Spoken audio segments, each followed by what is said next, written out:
the greatest female vocal group, their history, fame, music, and money crisis. If I may ask, who would you name as the biggest girl group to ever grace the charts? What about the Spice Girls? I adore them. What about the Supremes? Obviously classic. What about Destiny's Child? Listen, it's Queen Bey's universe and we're all simply blessed to share it. What about Danity Kane, the Pussycat Dolls, TLC, and Little Mix? All badass ladies slaying stages around the world. However, none of these complete music babes are the band we're here to talk about today. So, who is it? If you ask me, En Vogue is the most gifted, furious assemblage of female vocalists that has ever graced the airwaves. And let me explain why. It will be great if you like and share this video. Also, don't forget to subscribe to our YouTube channel and hit that bell icon next to it to get notified when we add new, interesting videos in the future. Now let's get back to the story. Long before TLC, Brownstone, and Destiny's Child, there was En Vogue, whose harmonies, soulful vocals, and diva stage presence changed the history of girl groups. They set the standard for future female vocal groups with 10 million sales and some of the most recognizable 90s R&B tracks. Although they were frequently compared to the Supremes, En Vogue was a unique breed of band in that each member had the potential to be a lead singer. Despite a seemingly revolving door of band members, the band's remaining lineup never stopped touring, and, unusually for a group that's been together for so long, they met in the late 1980s, enthusiasm for their live shows never waned. What's new for this highly skilled band, which now includes founding members Terry Ellis and Cindy Herron, as well as Rona Bennett? It's the release of Electric Cafe, their first album in 14 years. While the band is hesitant to call their new material a comeback, it does indicate that they have returned in a bigger way than ever before. There have been public spats, legal battles, unfinished albums, and even a TV film. En Vogue has weathered many storms while remaining committed to their mutual love. Terry Ellis reflects on the band's turbulent history, the secret to music longevity, what it truly means to be a diva, and the 90s fashion trend she wishes she hadn't seen. En Vogue's founding members were Terry Ellis, Dawn Robinson, Cindy Herron, and Maxine Jones. Each one was as talented as the next. Do you realize how universally recognized it is that no one, I repeat, no one, should cover Aretha Franklin? Giving Him Something He Can Feel was recorded by En Vogue in 1992, and the song definitely delivers. It has the potential to outperform the original. How it began. En Vogue was formed in 1989 after each member responded to a newspaper ad asking for vocalists, and their first album, Born to Sing, was certified platinum. It featured tracks such as Hold On, which peaked at number 1 on Billboard's Hot 100 R&B chart. But it wasn't until their second album, Funky Divas, that the group truly established its visual voice. Funky Divas delivered us tunes like My Lovin', You're Never Gonna Get It, along with sassy dance routines and the glittery attire I need in my closet right now. Giving Him Something He Can Feel made us feel everything. The red costumes and cool classic Hollywood vibe, as well as the award-winning Free Your Mind film, are a strong mix of images that not only ask, but demand that you pay attention to. What a Man with Salt and Pepper was released by En Vogue in 1993, and karaoke nights worldwide are better for it. What a Man, unlike previous quote-unquote love songs, is all about complimenting your spouse for being consistent, considerate, and most of all, having a body like Arnold with Denzel's face. Long before Destiny's Child's Bills, Bills, Bills or TLC showed us what a scrub was, En Vogue offered us strong, independent woman songs. Despite being a great bop, Free Your Mind was a song about people's biases. It governs by challenging the audience to let go of perceived beliefs and preoccupations about people against the groovy, rock-heavy backdrop. En Vogue's songs don't shy away from controversial topics. When Giving Him Something He Can Feel was released, it talked about those who want you to feel empowered with their relationship. So, what happened to the fourth member of En Vogue music group? En Vogue, an American R&B vocal trio, made a musical appearance in the recently released Amazon Prime Video film Coming to America. Terry Ellis, Cindy Herron, and Bronna Bennett are among the En Vogue members. Following the trio's cameo appearance in the current film, many fans have wondered, quote, what happened to the fourth member of En Vogue? So what did happen to En Vogue's members? Terry Ellis, Dawn Robinson, Cindy Herron, and Maxie Jones were the initial members of En Vogue. Not one, but two of the band's founding members from 1989 are presently absent. The separation occurred in 1997 when singer-songwriter Dawn Robinson chose to depart En Vogue for unclear reasons. The band, on the other hand, decided to stick together and continue working as a trio without Robinson. Robinson's departure. During the years 1997 to 2005, Robinson was involved in a variety of activities, including recording a song for a film and joining another band. The former En Vogue member joined the band Lucy Pearl, and the band published an album together in the year 2000. Despite the fact that Robinson shortly left Lucy Pearl and was replaced by Joy, the band did not record another album and disbanded in 2001. She also recorded a solo album, Dawn, in 2002 and rejoined En Vogue in 2005 following an 8-year hiatus. However, the vocalist left the group again, only to rejoin in 2008. Robinson was playing songs she recorded with En Vogue and Lucy Pearl in 2008, and she even reunited with En Vogue and performed at the BET Awards that year, alongside Alicia Keys, SWV, and TLC. Robinson joined En Vogue on their 20th anniversary tour in 2009.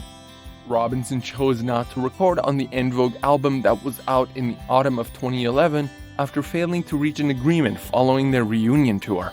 Negotiations over the album's release caused Robinson to leave En Vogue once more. Robinson and Jones discussed these topics on Access Hollywood a year later, in 2012. The departure of Jones.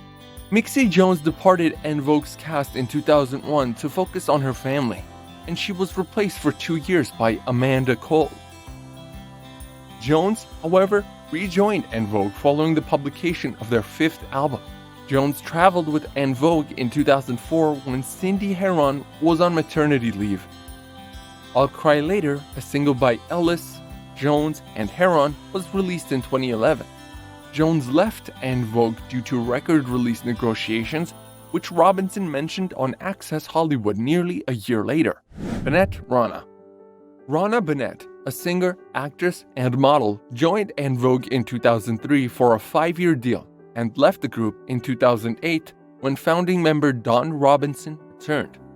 In 2008, the singer met with members of En Vogue to play at the American Music Festival, and she also began production on her second album, dubbed The Anticipation of R&B, which was eventually scrapped in 2010. Bennett rejoined En Vogue in 2012, following the departure of not one, but 2 founding members for tours and new planned projects, and has been with them since. In the program, Terry Ellis reflects on the band's turbulent past, the secret to music longevity, what it means to be a diva, and the 90s fashion trends she wishes she hadn't seen. What makes En Vogue so relevant and unique today? Terry Ellis said, quote, "It's 2018, the year of the woman, and in this particular year, everything just fell into place for us. Recording our record and releasing came at a very significant and powerful time for women," unquote. What made you stage a comeback? Quote, "I wouldn't call it a comeback because we never left. We've been consistently working with barely a day off for 27 years. We've been consistently touring. But it's just this specific moment in time that everything happened for us. We got a new manager. All of our music came together. We have the right combination of songs, and we landed the right partnership with E1 Records. That's why it may seem like a comeback, but we wouldn't call it that. We'd call it a great plan and a great execution of a plan." What makes Electric Cafe different from your previous work? Quote, an eclectic blend of music simply because our initial intention was to do an EDM or dance record because we'd never done that before. But over the creative process, it started to take a life of its own. Because we have such an eclectic background of music, all of that came together. There's some R&B, a little bit of punk, soul, and a little funk. We've got the signature En Vogue harmonies, but there are 2 songs on the album where me and the girls are singing in unison, which is something we've never done before, unquote. How have you overcome the challenges of having different band members? Quote, by continuing to work. Cindy and I did that not only because of our love of music and recording, but because of our passion. It was important for us to carry on the brand and the legacy that was created. Vocally, it was a bit challenging at first because of the signature harmonies, but because we continued to work with new producers, then it became easy.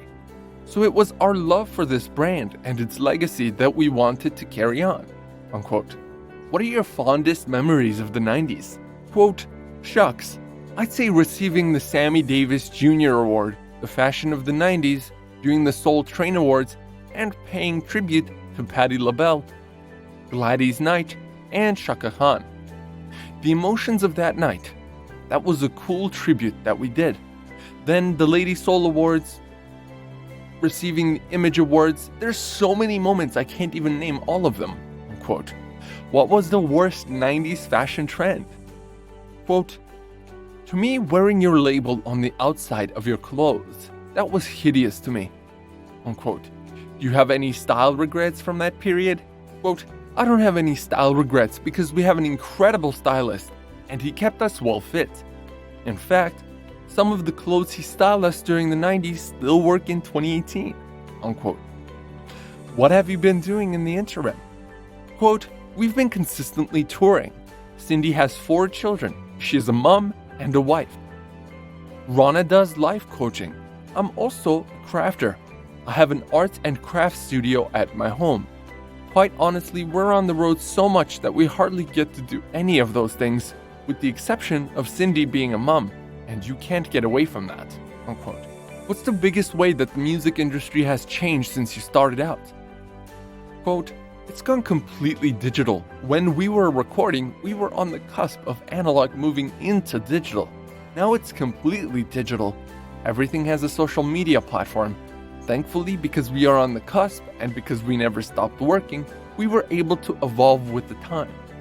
We're there now, and we were able to grow into the digital world with everyone else, which is another thing I think has helped us stay relevant, unquote. What does it take to be a modern diva? Quote, well, the true definition of a diva is a lead singer in a theater or the arts. It's only because we know the true meaning of that word that we allow ourselves to be called that. We all know that there are negative connotations to that title. So honestly, I don't know what it takes to be a modern diva. I guess to hone your craft and be a lead singer, unquote. Which artists do you like today? Quote, Anderson .Paak, Kendrick Lamar, all the greatest divas, you'll never get tired of them. Gladys Knight, Chaka Khan, Natalie Cole, Patti LaBelle, Jill Scott. There's so many, it's hard for me to name everyone. We listen to Second Chance by Ed DeBarge all the time, unquote. What advice would you give to your younger self? Quote, it would be the same advice that I've always given myself, which is to focus. Be respectful of yourself and others. Know who you are and be true to yourself. Operate with integrity and dignity. Learn to forgive people and be proud of your work and learn to love, unquote. En Vogue continued to release albums. Members departed and came back. The original 4 members went on tour recently, released another album, and were even included on Chance the Rapper's album The Big Day in 2018. En Vogue is the female group to aspire to, even though they are not as well known as they were in the 1990s. En Vogue has a massive repertoire of hits, and I could only highlight a few. So please, spend a day on YouTube or buy yourself some En Vogue records at your local Bookman's and educate yourself. That's it for today's video. I hope you enjoyed it. If you did, please like, subscribe, and share the video. Please leave your thoughts in the comments section. Thank you, and see you on the next one. Bye.